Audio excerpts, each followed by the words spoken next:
Gerry is so precious. Gerry is so precious. These women are precious, yet catty, yet jealous, yet wholesome. Yet this is going to be a lot, and I'm here for all of it. What's up, y'all? Welcome to the channel. I'm Tammy. This is Tammy Talks. Let's talk The Golden Bachelor, episodes 1 and 2.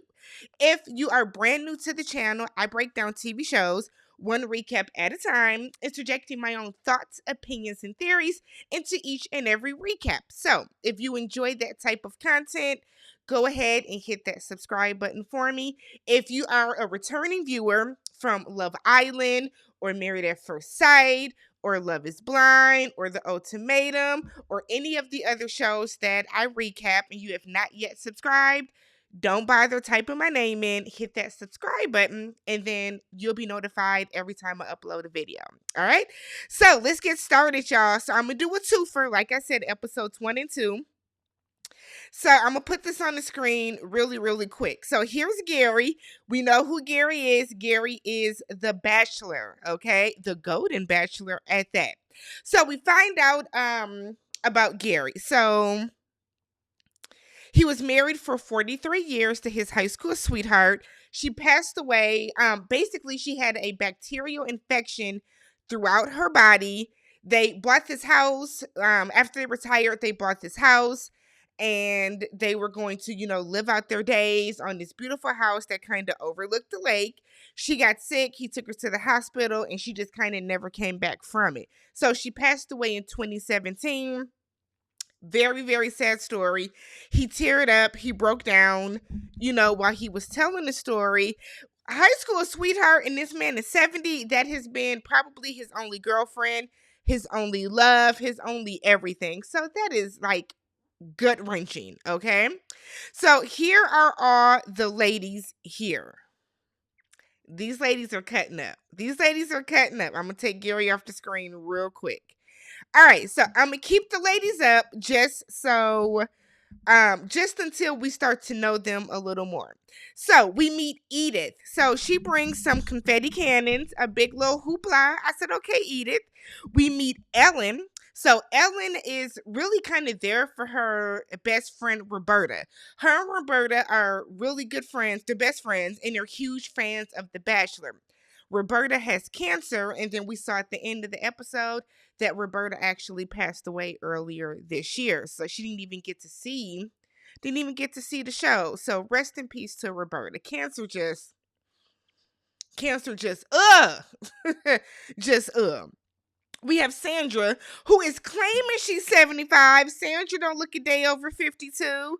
Okay, Sandra, melanin popping. You can tell Sandra drinks her water and minds her business because she looks good to be 75. So she came in. She said she was really nervous. She said, let's do a little Zen practice, okay? And then it was like, fuck. I said, is she saying fuck? They had to bleep her out. So you can tell that he was caught off guard by it, but he went along with it. He was a good sport. We have Leslie. Leslie, my eye is on you, sis. Leslie gave me bad vibes in episode 2.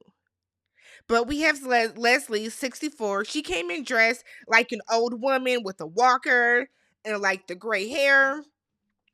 And she said that she dated Prince back in the day.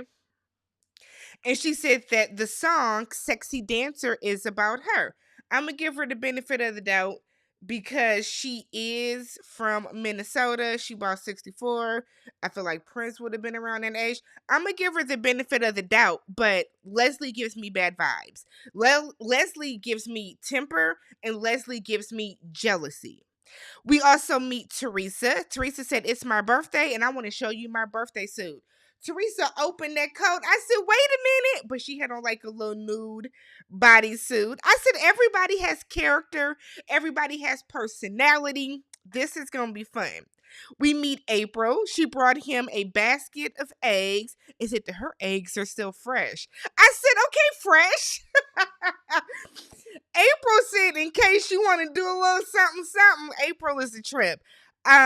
We then meet Chippy. Aunt Chippy, who was 84, who is Jimmy Kimmel's aunt, who is clearly just there because she wanted to meet the Golden Bachelor. She wasn't there to be serious about it. She was there so she can just, comic relief, I guess. And then we also meet Faith, who is 61 years old and comes in on a motorcycle. I said, okay, sis. Yes, yes. So Gerry gives Teresa a cupcake for her birthday. And then he was like, if I bite into the cupcake and I get frosting all around my mouth, will you help me clean it off? I said, look at him trying to put the Mac down. Okay, Gerry. I don't like the way he spells Gerry because it looks like Gerry. But I said, okay, Gerry. So he bites the cupcake. She kisses it off. They kiss. I said, y'all are getting fresh right away. Now, I don't do The Bachelor because I feel like it's too much for me, right? I feel overwhelmed watching it. It's too many women. A lot of these women are catty. A lot of the men are catty. I don't get down with it. But for right now at least, things are going smoothly with them. So we get around to the first impression rose, and he didn't even give it to the lady that he kissed. I said, not you kissed on Teresa, but you didn't give her the first impression rose. He actually gives it to Faith. He gives it to Faith, and he said because Faith made him feel special, and then he kissed Faith. I said, look, okay. Gerry got game. Gerry said, I'm a smooth talker. You can tell he's very charismatic, though. So we then start the rose ceremony. He started to tear up watching all the women that he did not pick leave. And then we see that Aunt Chippy slept through the rose ceremony and it woke up and was like, did I get a rose? No, ma'am, you did not. I don't even know why they brought Aunt Chippy in, to be real. It seemed unnecessary. Okay. So let's get to episode 2, what y'all are here for. So the ladies are coming in and they're viewing the mansion for the first time. It's beautiful, decorated very nicely. And they gave these women bunk beds. I said, not y'all giving the 60 plus crew bunk beds. What? So they were all like, I got to be down here because I'm 2 steps from the bathroom. I wake up in the middle of the night to go to the bathroom. Do you? It's gonna turn. These women are not going to try to be catty, but at the end of the day, it's going to turn very catty because you have women of a certain age that a lot of them have been living alone for, years at this point. On top of the fact they're grown. So not only am I sharing a room with somebody that I don't know, but I'm sharing a room with a bunch of people that I don't know while we are all competing for one man. My only kind of issue with this show, I love the fact that they're using gold and not silver, but my only issue is that the way that a lot of these women are giving their packages, are giving their stories, it's almost like they feel like it's their last chance at love, right? A lot of them are saying that, oh, this is it. This is my last chance at love. And I don't know what I'm going to do. And, I didn't think that love was possible again. And then I met Gerry. And I'm so concerned for like some of their mental health. I am, but we're going to see how this goes. So, the host comes in. Is his name Jesse? I feel like it's Jesse. The host comes in and he sets down a little envelope. And what gets me, is how some of these women, clearly their kids and their grandkids told them to sign up. They don't know what the hell is going on this show. So we see that it is the first date card and it goes to Teresa. And you can see the hate, the jealousy, the angst on some of these women's faces. Mainly Leslie. I'm telling y'all, Leslie is bad vibes. Okay. So we go out on with Teresa. She's precious. I like Teresa. So they have him in this like old school, old style convertible. I don't know cars, but they have him in like an old school type of car. Now, Gerry is saying that the lights don't work, but it seems like Gerry don't know how to work the lights because they were on. And I don't know if Gary's used to auto lights. Maybe he's not used to, I don't know, foreign cars. Maybe he isn't. Maybe he drives foreign cars and he's not used to American made cars. But those lights were definitely on initially. So while they're driving, Gerry is like, something's wrong with my lights. I can't see. She got her hair done. They got this convertible down. Her hair blowing in the wind. They can't see. It's a semi driving by. I said production. Production. Why didn't one of y'all stop and help these people with these lights? Lord have mercy. I mean, they're not going to let anything happen to them, but it takes one split second for that big semi, that 18 wheeler, to come through and clip these people. I'm shocked they let that go on as long as they did. Nonetheless, he's like stressing about it. Gerry said, I am from Northern Indiana. Okay, this California driving, this is a whole different animal for me. So she reaches over and just kind of puts her hand just on his shoulder, kind of like you got this, babe. It's cool. And Gerry, thanks for that. Gerry talks loud. But I think I wonder if it's because of his hearing aids. Because my grandmother wore a hearing aid. My paternal grandmother wore a hearing aid, and when she had her hearing aids in, she would talk loud as well.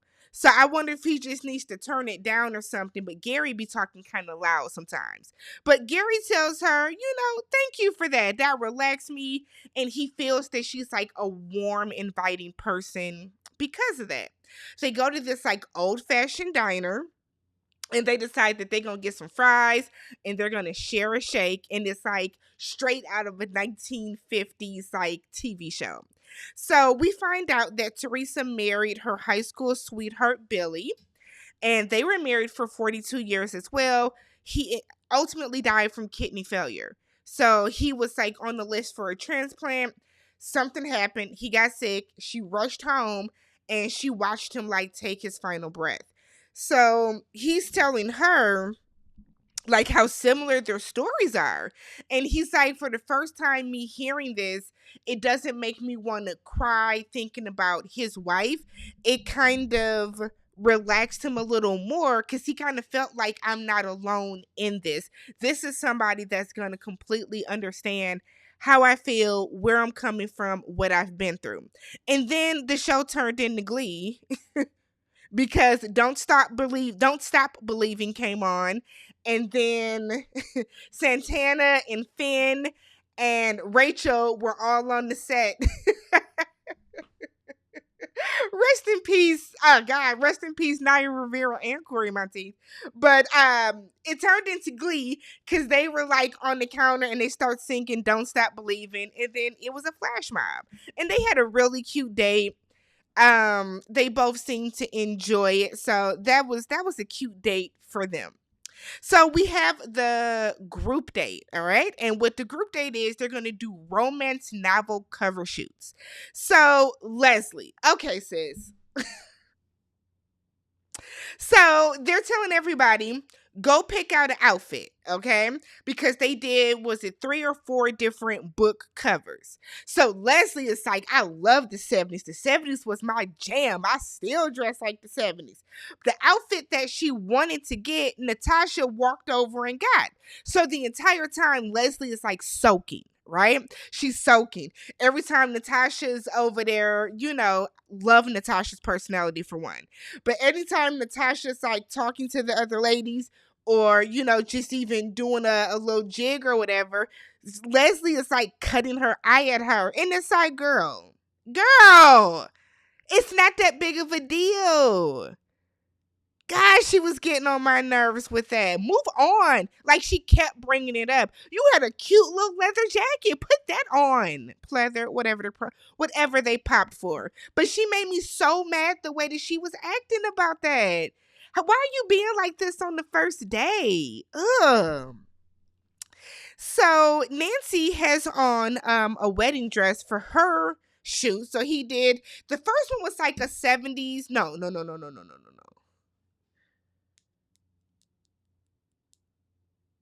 Was the first one a 70s vibe? No, the first one was like an old school romance where he had on like the long wig the long hair. It was like the romance. And then the next one was like the 70s shoot. He did like the biker shoot, Leslie. He did like the little biker shoot, and then he did like a wedding dress one. So Nancy is one of the women that had on the wedding dress. She got very emotional, had to take a moment to herself. She said the last time she wore a wedding dress was 30 something odd years ago when she got married to her husband. And that was the happiest day of her life, the best day of her life. And putting on this dress again was just a wave of emotions. She gets herself together, goes back over by Gerry, and now she's like kind of stiff and rigid. And he's like, everything okay? And she's like, I'll talk to you about it later. And so in his mind, he's thinking, did I do something? Is something going on with the other ladies? He doesn't know what's going on. So he pulls her to the side and they talk. And he's like, I feel like we got a disconnect. And she was like, no, no, no, no, no. It's not you. It's just my emotions are all over the place because the last time I wore a wedding dress, I got married to my husband. And like, it's a lot right now. Gerry tells her, you know what? I can relate to that. I was out for a walk about a year ago, got a whiff of some cinnamon. My wife used to make cinnamon balls. I guess it's like a cookie or something, or maybe like a little donut hole, some dessert. My wife used to make cinnamon balls, and just getting that whiff of cinnamon just brought everything to a head, and I broke down then and there. You can't control when that emotion is going to hit you. You know what I mean? Like, we're all human, it's natural. You sometimes you grieve your person forever. It's like when people lose a parent. Some people grieve their parent forever, or a best friend. Like, it's the same thing. So they talk about it. She feels more like she's in a good place with it. She's a little more relaxed.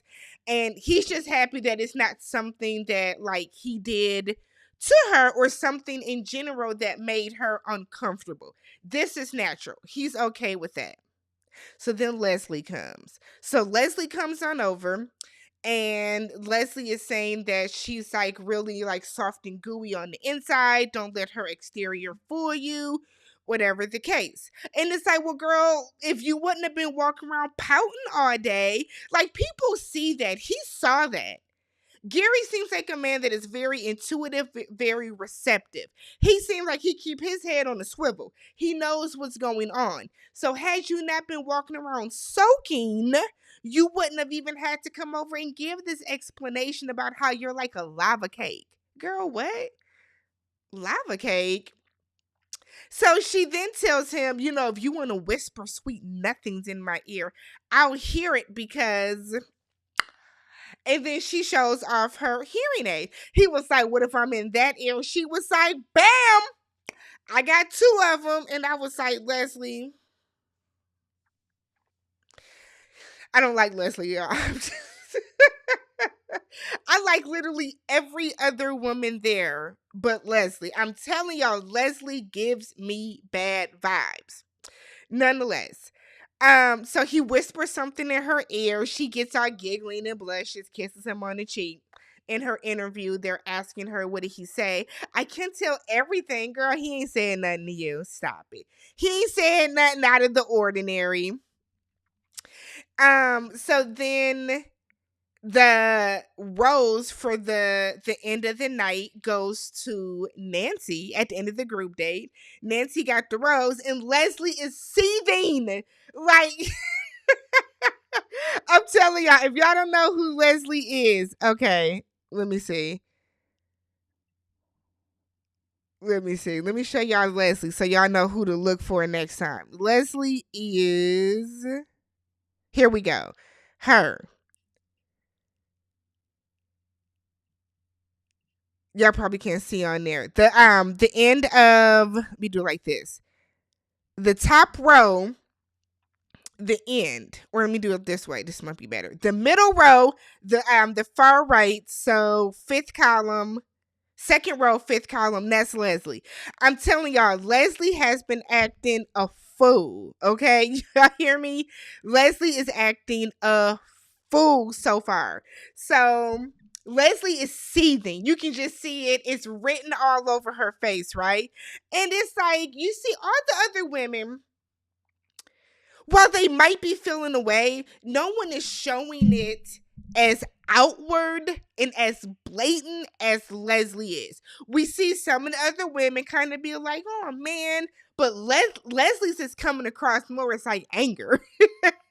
So the next day is Gerry's birthday, and the ladies throw him a little birthday party situation where they're giving him different gifts. Sandra gives him like a golden football. They're out playing like mini golf with him and putting. They're all doing a bunch of different things. So for Ellen, he gave Ellen a picture of the two of them from the group date where they are just kind of sitting together.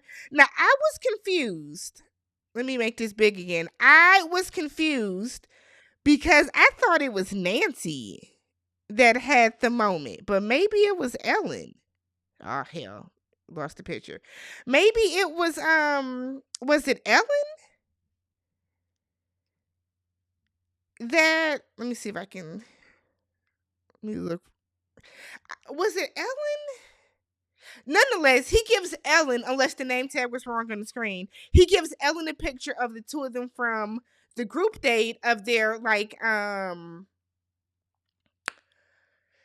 their romance novel picture. She's in a white dress. He's in his suit. It's a really nice picture of them, and it was big. He gave her like a big frame picture. What's she gonna do with that?